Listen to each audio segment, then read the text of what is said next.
Over the span of several weeks in 1987, a cattle farmer living in South Australia claims that he was visited by beings not of this world. The experience left him not only frightened, but permanently scarred. This is the strange case of Bronte Lloyd, also known in UFO circles as the Jamestown Incident. Let me get this out of the way early on. As I was researching this case, I noticed that the dates for when this occurred, there are two separate events occurring in a single month, seem to change depending on the source I consulted. Some listed it in June 1988, while others put it at July 6th, July 25th, and July 27th, 1988. Alan Tiller of the Haunts of Adelaide blogspot even put it as far back as May 1987. Noted Australian ufologist Keith Basterfield and Bill Chalker, two men I greatly respect, both fixed the date as July 6th and July 27th, 1988, as did John Pinkney when he wrote of the case in his books The Paranormal File and The Mary Celeste Syndrome, though I'm quite convinced that the actual dates are July 6th and July 27th, 1987. I came to this conclusion based on several factors, the first being a Flying Saucer Review, Volume 63, Number 3 article published in 1991. Ufologist Gordon Creighton, and his extensive write-up of the case, references a newspaper clipping sent to him from one John Clamp of Nottingham. The clipping was from the Adelaide Sunday Mail newspaper published in June 1988. That's nearly 1 month before Basterfield, Chalker, and Pinkney's fixed date of the event.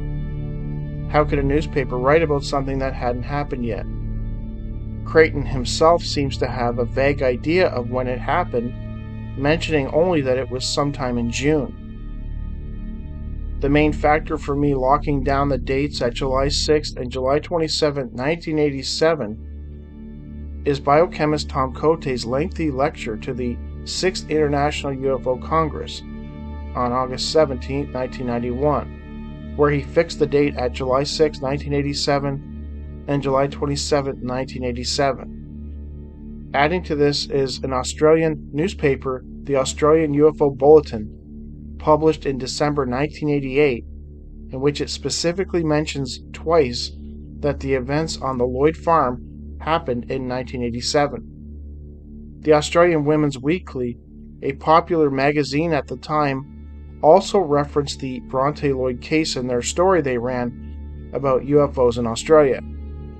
It was published in October 1988, and it also mentions that the events happened in 1987. For me, Tom Coote's lecture, The Jamestown Incident, is the definitive source for information pertaining to the Bronte Lloyd case, though I have pulled from numerous books and interviews with Lloyd himself, to better explain just what happened on the Lloyd farm back in 1987. 52-year-old Bronte Lloyd was an easygoing father of two.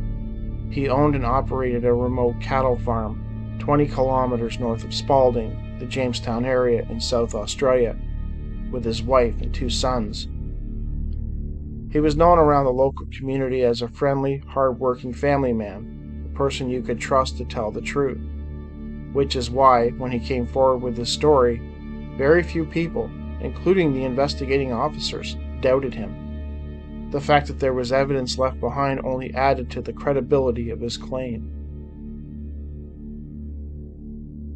On the evening of July 6, 1987, Bronte Lloyd awoke in his bedroom in complete darkness. Not even his digital clock was visible. He was also freezing cold and discovered that he was unable to move. As he lay there, he noticed that he was also having trouble breathing. This is when he put together that he must be having a stroke, or possibly a heart attack, which was causing the paralysis. He recalled drifting off to sleep and reawakening several times. He likened it to going under anesthesia. It was as though time and space were suddenly suspended. I was suddenly aware of pitch blackness, total blackness, and freezing cold. I couldn't move, and I thought I was having a heart attack. Bronte awoke briefly to see something touching his cheek. Unable to reach it, he blacked out again. Bronte next awoke to the sensation of being levitated off of his bed. I felt myself floating upwards and felt something being pushed against either side of my cheeks. He blacked out again. The next time he awoke, he had regained the use of one arm, and as the mystery object was still attached to his cheek, he reached up and pulled it off. To his shock, it tugged at his hand, moving back and forth across the room as if he had a dog on a leash. Eventually it broke free, and he immediately fell asleep again. I battled against whatever it was that was pinning me down, and tried to reach for the light switch. I knew something was close by me, and that it was moving backwards and forwards just out of my reach. When he later awoke, he was able to move and breathe normally again, and he quickly turned on the light. He searched the room thoroughly for what he had seen on his face, but found nothing, and returned to bed. He noticed that his wife, normally a light sleeper, had failed to stir at all, and so he thought it best to put it out of his mind. He turned over and went back to sleep. While most skeptics would brush this off as merely a sleep paralysis hypnagogic hallucination episode, they certainly can't account for what happened next. The very next morning when Lloyd awoke, he groggily assumed that he had experienced nothing more than a horrible nightmare. When he went into the bathroom to shave, he was startled to find some pinpricks on either cheek. He also found some tiny wounds on the side of his nose. Within a day, the marks were 1 centimeter across. Within a week, they were large red blotches. His face had swollen and he was barely recognizable. Lloyd and his family had seen plenty of insect bites in their time, but this did not look like any they'd seen before, and the family began to worry about his health. Bronte visited his family doctor, who referred him to a specialist. Several weeks later, the specialist indicated that he had no idea what the marks were, as he too had never seen anything like it.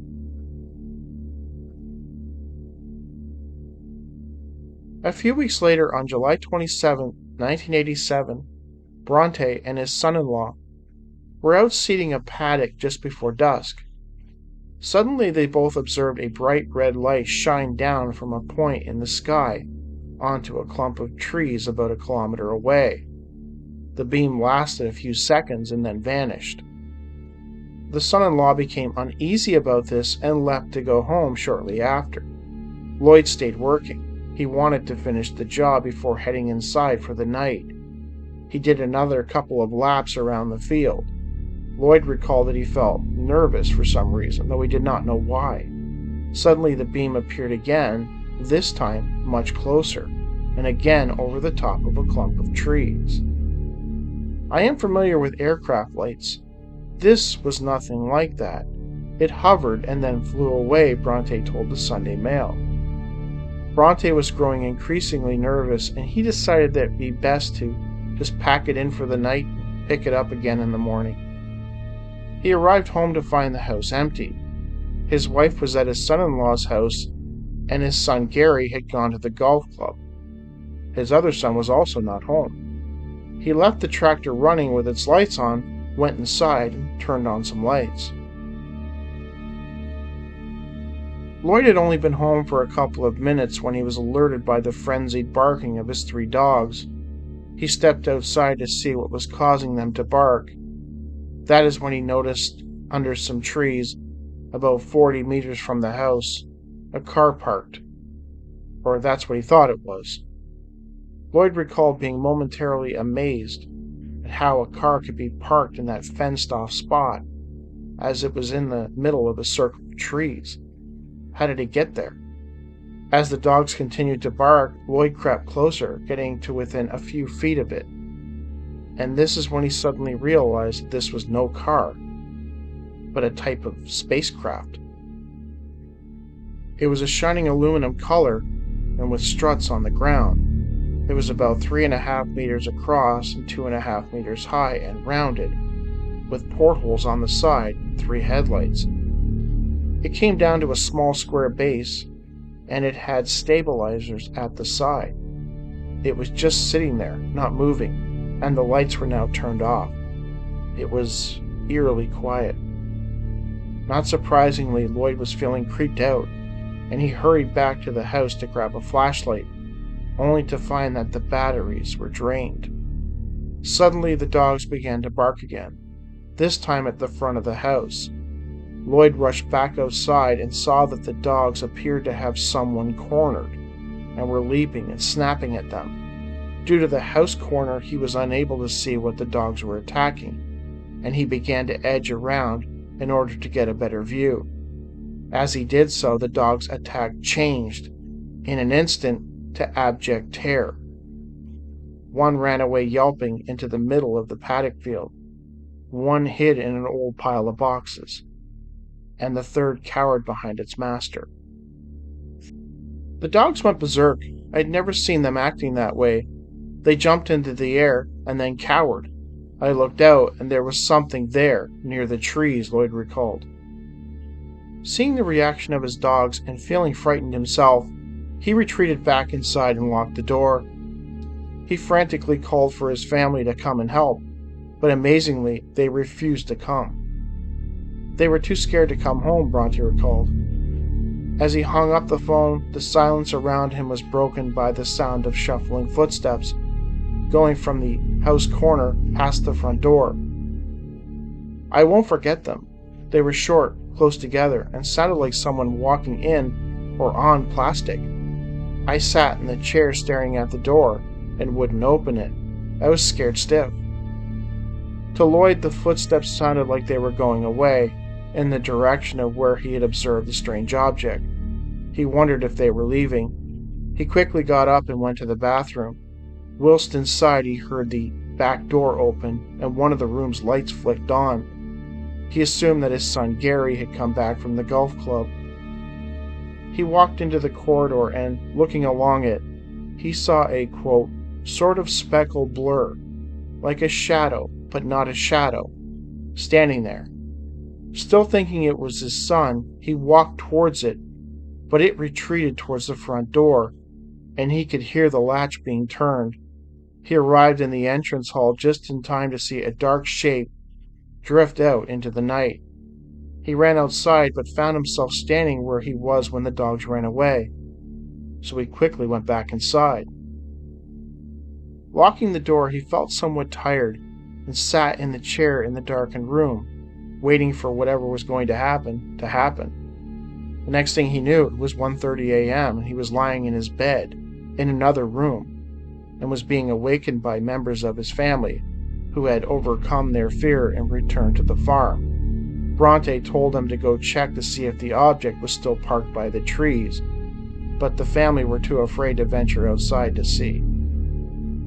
Around this time, there was a brief downpour, the only one that night, and it left an outline of the craft on the ground. In the morning, as well as the outline, several lines of round footprints could be seen convening in one spot, which the family assumed must have been where the door of the craft was located. The police were notified, and Senior Constable Peter Bates of the Jamestown Police arrived at the Lloyd farm. He spoke to Bronte and the family and conducted a search of the area in the trees where the object was located.